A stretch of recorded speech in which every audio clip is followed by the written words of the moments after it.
శ్రీ సీతారాముల కళ్యాణం కమనీయము కాదా.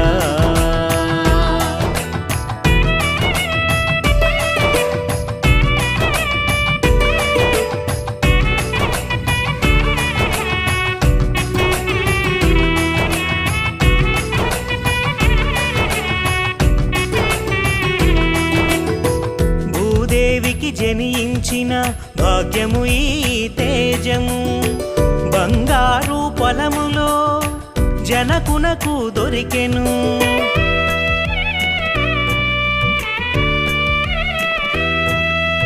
ఆటలతో పాటలతో అలరారగ పెరిగెను మైథిలి, ఆడపిల్ల ఈడ ఎంతో అనురాగము పంచెను. కళ్యాణం కమనీయము కాదా, శ్రీ సీతారాముల కళ్యాణం.